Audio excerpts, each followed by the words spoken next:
gratuit, contenu payant, où se trouve la limite? Je pense qu'on s'est déjà tous posé cette question. En tout cas, c'est une question qui arrive à un certain moment, puisque quand on est sur les réseaux, quand on entreprend, eh bien, il faut forcément partager du contenu gratuit pour ensuite partager du contenu payant. Et parfois, on ne sait pas. En fait, on se retrouve dans le cas de figure où on se dit, est-ce que là, je suis vraiment en train de partager quelque chose qui est censé être gratuit, ou est-ce que là, je suis en train de partager quelque chose qui pourrait être payant, et donc du coup, c'est peut-être pour ça aussi que j'ai pas de clients. C'est peut-être pour ça que mon entreprise ne décolle pas, c'est peut-être pour ça que ça ne fonctionne pas pour moi. La question que vous devez vous poser est la suivante, elle est très simple, c'est effectivement, il y a deux façons de partager du contenu. Il y a soit, en fait, vous répondez à des questions, comme par exemple, comment faire ceci, comment faire cela, et effectivement, là, vous donnez, en général, eh bien, un déroulé avec un certain nombre d'étapes.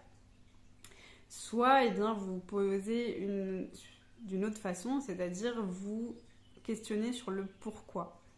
Et en fait, je vous invite très fortement en fait, à partager votre contenu gratuit de cette façon, c'est-à-dire en questionnant les gens sur pourquoi ils ont intérêt à faire les choses d'une certaine façon. Parce que si vous vous basez sur le fait de donner finalement comme un mode d'emploi avec des étapes et en répondant à leurs questions, effectivement, ça va les attirer puisque on le sait, les personnes, quand aujourd'hui elles ont des questions, elles vont sur YouTube, elles vont sur Google et elles tapent directement leurs questions. Je sais pas moi, dévisser un robinet. Je vous pose ça parce que j'ai cherché ça récemment. Comment dévisser un robinet, etc. Et en général, on a les réponses, on les trouve directement. Le problème, ce qui se passe, c'est que quand la personne a trouvé sa réponse, elle n'a aucun intérêt à aller, en fait, aller vers vos contenus payants, puisqu'elle a déjà trouvé la réponse. Et dans un premier temps, ça pouvait être une stratégie il y a quelques années de ça, quand il n'y avait pas encore eu ce boom un petit peu de contenu.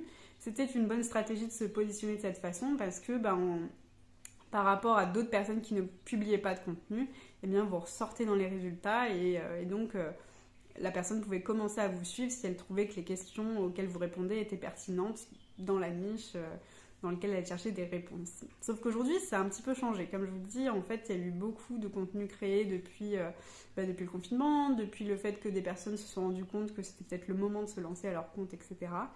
Et donc, on est arrivé un petit peu dans cet apogée du marketing, ou en tout cas du contenu, c'est que voilà, les personnes viennent consommer en fait auprès de différentes personnes, et donc avec tout le contenu gratuit, eh bien, elles vont essayer de se dépatouiller sur différentes questions sans pour autant aller vers le payant. Et nous, c'est pas ce qu'on veut, parce que on est une entreprise et aussi on a envie de vivre de ce qu'on fait, donc on a tout intérêt à réfléchir de façon consciente à ces questions. Et en fait, qu'est-ce qui va faire la différence entre quelqu'un qui va faire qu'on va consommer que son contenu gratuit et jamais vers le payant, et une personne en fait qui va réussir à avoir des personnes qui vont se tourner vers le payant? C'est tout simplement comment la personne va l'apercevoir.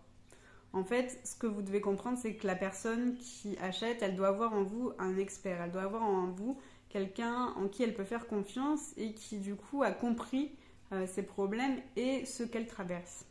Et en fait, en ne proposant que du contenu, en répondant au comment faire ceci, comment faire cela, 3 points pour faire telle chose, ou 4 étapes pour faire telle chose, eh bien vous ne faites qu'être finalement un mode d'emploi.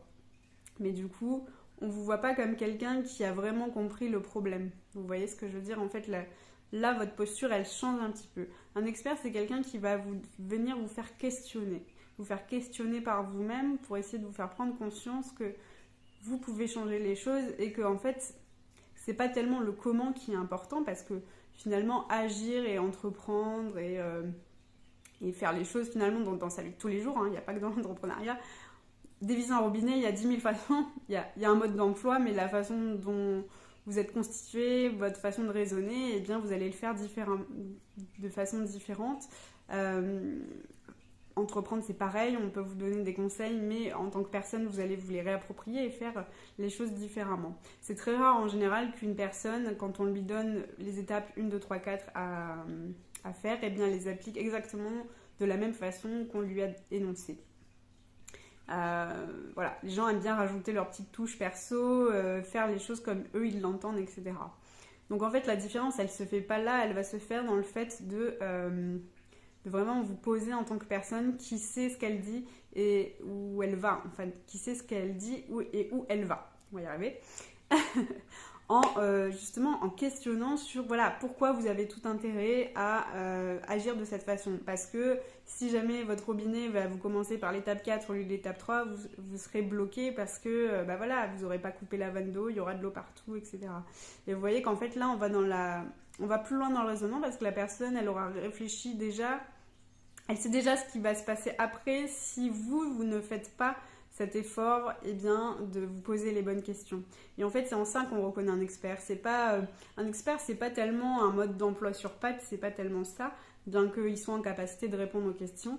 Mais un expert, c'est surtout quelqu'un qui, en fait, a déjà expérimenté ce dont elle parle et, en fait, va pouvoir, en fait, vous expliquer pourquoi elle a raisonné de cette façon et pourquoi, en fait, vous avez tout intérêt à vous pencher sur ce point-ci et ce point-ci. Parce que, eh bien, si vous explorez ce point-ci, eh bien, il va y avoir ça qui va découler, cette réflexion, et après cette réflexion, vous allez pouvoir vous la réapproprier, et vous allez pouvoir, en fait, agir de telle façon. Vous voyez ce que je veux dire ? En fait, ça montre que cette personne, elle a compris le problème dans son ensemble, et que du coup, c'est pas juste un mode d'emploi Ikea. Et ça, c'est hyper important que vous le compreniez, parce que tant que vous continuez à vous positionner comme un mode d'emploi Ikea, eh bien, c'est un peu triste ce que je veux vous dire là, mais c'est que les personnes vont, en fait... j'ai pas envie de vous dire profiter, parce qu'elles le font pas en mode je profite et après je ne vais plus aller voir cette personne, mais on est dans cette ère, et ça il faut bien le comprendre, c'est qu'on est dans cette ère du consommable, aussi bien dans notre consommation de produits que notre consommation de contenu. On veut quelque chose, on consomme et ensuite eh ben, on passe à autre chose. Et donc en fait cette personne, voilà, elle va agir de cette façon-là, parce qu'en fait c'est un comportement qu'on a aujourd'hui, hein, c'est un comportement qu'on a tous avec eh bien, le fait d'être sur les réseaux. En tant que consommateur, on consomme les choses et parfois en fait on ne fait que lire, on regarde même pas qui a posté ça, on va même plus en fait regarder, vous savez, les profils, on consomme en fait tout simplement à la volée. Un petit peu comme, voilà, on consommerait, on vous parle de fast fashion, de fast food, ben c'est un peu ça, c'est un peu du fast content, je sais pas comment on appelle ça, du fast contenu, voilà, on le sait. Et donc, on a tout intérêt à tirer notre épingle du jeu et à faire que la personne qui vient consommer notre contenu, nous voit d'une autre façon. Et cette seule et unique façon, c'est ce que je vous disais, c'est se positionner en tant qu'expert.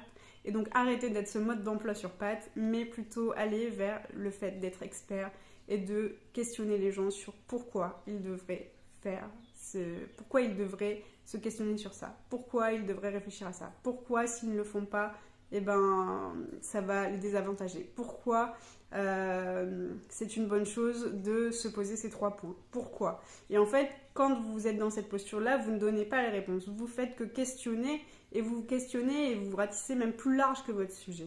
Et en fait, la personne par elle-même, ça va permettre quoi ? Ça va permettre qu'elle puisse se poser les bonnes questions et que vous ne soyez pas juste une personne qui donne et que la personne, en fait, finalement, elle ne prend aucune part de sa responsabilité en fait, dans ce process, c'est-à-dire qu'elle va juste ingurgiter ce que vous lui donnez.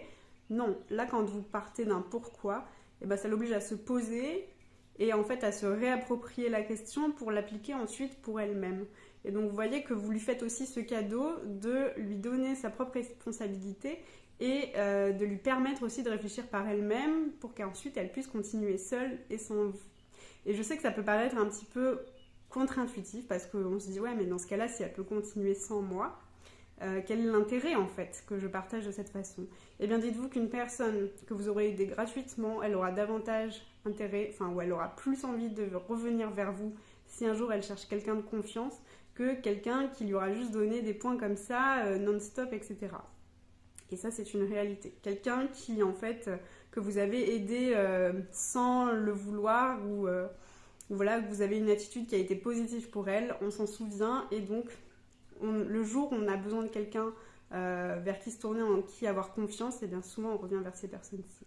Donc je vous invite vraiment à pencher plutôt de ce côté-ci et à faire les choses dans ce sens parce que, encore une fois, voilà, moi je suis vraiment ici pour partager le message suivant, c'est qu'on n'est pas là pour faire du one-shot, voilà, on veut pas des clients en une fois, on veut vraiment tisser une relation de confiance et on veut que les personnes elles grandissent avec nous et qu'elles reviennent ou qu'elles viennent et qu'elles trouvent ce qu'elles cherchent en fait. Voilà, mais que dans le process, eh ben, on les amène aussi à se responsabiliser et qu'elles prennent aussi pleine possession de leur pouvoir personnel et qu'elles puissent aussi avancer par elles-mêmes. Parce qu'au bout d'un moment, on ne peut pas aussi les tenir par la main comme des petits-enfants, c'est pas possible. Et voilà, et on a tout intérêt à leur redonner ce pouvoir de pouvoir aussi avancer par elles-mêmes et se réapproprier les choses. Parce qu'il n'y a qu'en faisant aussi à leur façon, à leur sauce, qu'elles vont aussi trouver les meilleures réponses. Enfin ça, vous le savez, je vous le dis tout le temps. Voilà pour la question du jour. C'est tout pour moi. Je vous souhaite une bonne journée et je vous dis à bientôt dans une prochaine vidéo.